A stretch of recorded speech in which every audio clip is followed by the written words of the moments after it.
ರಾಮಾಯ ರಾಮಭದ್ರಾಯ ರಾಮಚಂದ್ರಾಯ ವೇದಶೇ ರಘುನಾಥಾಯ ಸೀತಾಯ ಪತಯೇ ನಮಃ. ನಮಸ್ಕಾರ ಬಂಧುಗಳಿಗೆ. ಈಗ ನಾನು ಮಾಡ್ತಾ ಇರುವ ವಿಡಿಯೋ ಭೀಷ್ಮಾಚಾರ್ಯರ ಬಗ್ಗೆ. ಭೀಷ್ಮಾಚಾರ್ಯರು ಪ್ರತಿಜ್ಞೆ ಮಾಡುತ್ತಾರೆ. ಪ್ರತಿಜ್ಞೆ ಮಾಡಿದಾಗ ಶ್ರೀಕೃಷ್ಣ ಪರಮಾತ್ಮನಿಗೂ ಕೂಡ ಭಯ ಹುಟ್ಟುತ್ತದೆ. ಪಾಂಡವರು ನಡುಗಿ ಹೋಗುತ್ತಾರೆ. ಈಗ ಕೃಷ್ಣ ಪರಮಾತ್ಮರು ಒಂದು ವಿಚಾರ ಮಾಡಿ ನಾಟಕ ಮಾಡುತ್ತಾರೆ. ದ್ರೌಪದಿಯನ್ನು ಕರೆದುಕೊಂಡು ಭೀಷ್ಮರ ಶಿಬಿರಕ್ಕೆ ಹೋಗುತ್ತಾರೆ. ಭೀಷ್ಮಾಚಾರ್ಯರು ಪಲ್ಲಂಗದ ಮೇಲೆ ಶಯನ ಮಾಡಿರುತ್ತಾರೆ. ಆಗ ದ್ರೌಪದಿಯು ಹೋಗಿ ಭೀಷ್ಮರ ಪಾದ ಪದ್ಮಗಳಿಗೆ ತನ್ನ ತಲೆ ಹಚ್ಚಿ ನಮಸ್ಕಾರ ಮಾಡುತ್ತಾಳೆ. ಆಗ ಭೀಷ್ಮಾಚಾರ್ಯರು ಅಷ್ಟಪುತ್ರ ಸೌಭಾಗ್ಯವತಿ ಭವ ಅಂತ ಆಶೀರ್ವಾದ ಮಾಡುತ್ತಾರೆ. ಆಗ ದ್ರೌಪದಿಯು ಕೇಳುತ್ತಾಳೆ, ಪಿತಾಮಹರೇ, ನೀವು ಮೊದಲು ಪ್ರತಿಜ್ಞೆ ಮಾಡಿದ್ದು ಸತ್ಯವೋ ಇಲ್ಲ ಈಗ ನನಗೆ ಅಷ್ಟಪುತ್ರ ಸೌಭಾಗ್ಯವತಿ ಭವ ಅಂತ ಆಶೀರ್ವಾದ ಮಾಡಿದ್ದು ಸತ್ಯವೋ ಅಂತ ಕೇಳ್ತಾಳೆ. ಅಮ್ಮ, ನಿನ್ನ ಜೊತೆ ಯಾರು ಬಂದಿರುವರು? ಪಿತಾಮಹರೇ, ಒಬ್ಬ ತಿರುಕ ಬಂದಿದ್ದಾನೆ.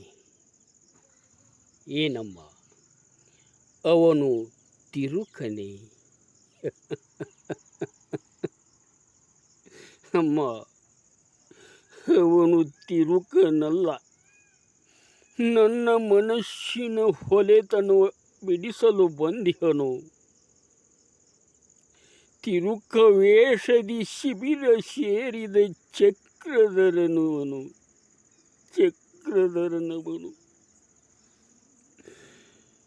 ನೆಲೆಯು ತಿಳಿಯದು ಕೃಷ್ಣ,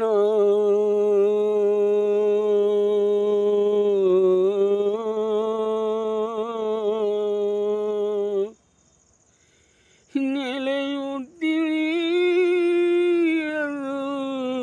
ಕೃಷ್ಣ, ನಿನ್ನಯ ಒಲುಮೆ ಪಡೆದವರೇ ಧನ್ಯರು. ನೆಲೆಯು ತಿಳಿಯದು ಕೃಷ್ಣ,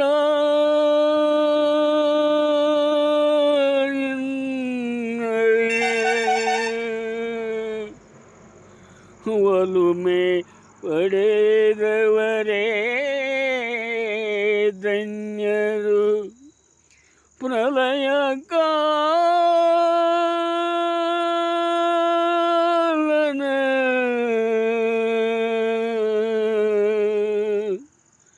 ಪ್ರಳಯ ಕಾಲನ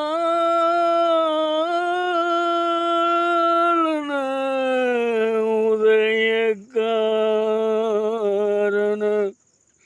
ನೀನೇ ಶ್ರೀರಮಣ.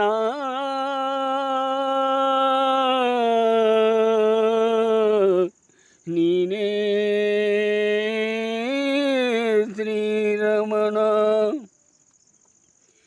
ನೆಲೆಯು ತಿಳಿಯದು ಕೃಷ್ಣ, ನಿನ್ನಯ ಒಲುಮೆ ಪಡೆದವರೇ ಧನ್ಯರು. ಪ್ರಳಯ ಕಾಲನ ಉದಯ ಕಾರಣ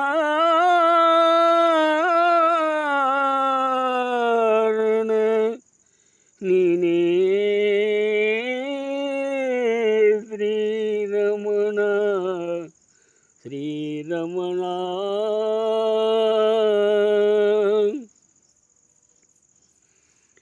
ಅಮರತ್ವದ ಆನಂದ ಸಾಗರ ಈ ಗಂಗೆಯನ ಅಂತರಂಗವನ್ನು ನಿರ್ಮಲಗೊಳಿಸಲೆಂದು ನೀತಿಯ ನೀರಿನಿಂದ ತೊಳೆಯುವುದಕ್ಕಾಗಿ ತಿರುಕನ ವೇಷ ಧರಿಸಿದೆಯಲ್ಲವೇ ಕೃಷ್ಣ. ಹತ್ತ ಪ್ರತಿಜ್ಞೆ, ಹಿತ್ತ ಶುಭಾಶೀರ್ವಾದ, ಇದಾವ ಧರ್ಮ ಸಂಕಟದ ವೇಳೆ ಕೃಷ್ಣ, ಇದಾವ ಧರ್ಮ ಸಂಕಟದ ವೇಳೆ. ಈ ಭೀಷ್ಮನು ಅದೆಂದಿಗೂ ಅಧರ್ಮಕ್ಕೆ ಇಂಬುಗೊಟ್ಟಿಲ್ಲ.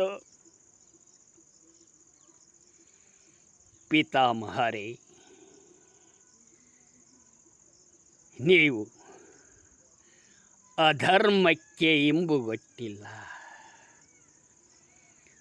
ಸಭೆಯೊಳಗೆ ಮಾನವೀಯ ಮಾನಭಂಗವಾಗುವಾಗ ಕಣ್ಣು ಮುಚ್ಚಿ ಕುಳಿತಿದ್ದೀರಲ್ಲ, ಏಕೆ? ಕೌರವರ ಪಾಪ ಕರ್ಮಗಳನ್ನು ಮೌನದಿಂದ ಸಹಿಸುತ್ತಿದ್ದುದು ಏಕೆ?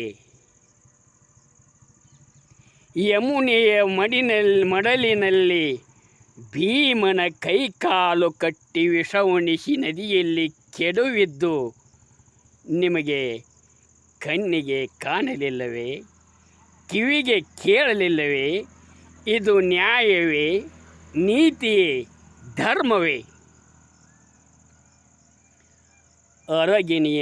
ಅರಗಿನ ಮನೆಯಲ್ಲಿ ಪಾಂಡವರನ್ನು ಕೌರವನು ಸುಡಲಿಚ್ಛಿಸಿದಾಗ ಸುಮ್ಮನೆ ಮೌನದಿಂದ ಸಹಿಸಿದ್ದೀರಲ್ಲ, ಇದು ಯಾವ ನ್ಯಾಯ? ನೀವೇ ಹೇಳಿ ಭೀಷ್ಮರೇ, ನೀವೇ ಹೇಳಿ. ಕೃಷ್ಣ, ಕೌರವೇಶನ ಕೂಳಿನಿಂದ ಕಂಗೆಟ್ಟ ಈ ಶರೀರವು ಆತನ ಕೃತಿಗಳನ್ನು ಖಂಡಿಸಲು ಅಸಮರ್ಥವಾಗಿದೆ.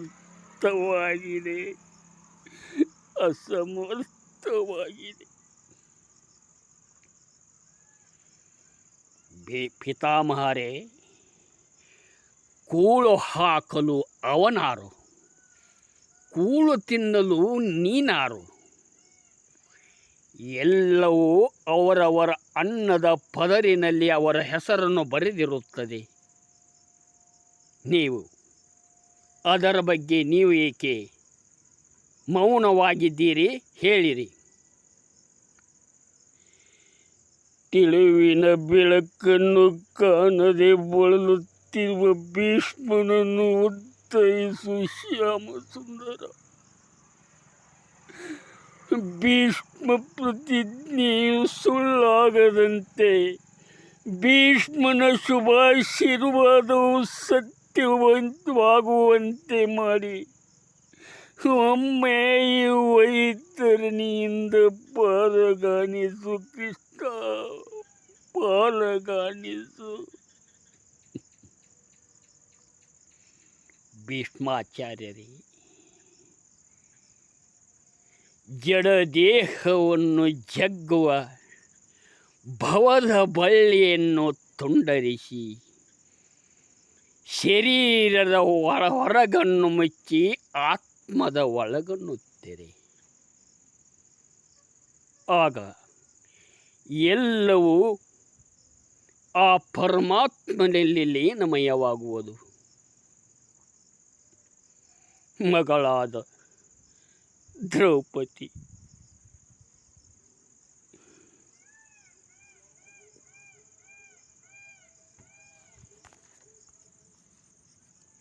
ಪರಮೇಶ್ವರಿ ಶಕ್ತಿಯೇ ರೂಪುಗೊಂಡು ಪಾಂಡವರನ್ನು ಪರಿಪಾಲಿಸುತ್ತಿರುವಾಗ ಇನ್ನಾವ ಮಹತ್ಶಕ್ತಿಯು ಪಾಂಡವರನ್ನು ಪರಿತಪಿಸಬಲ್ಲದು?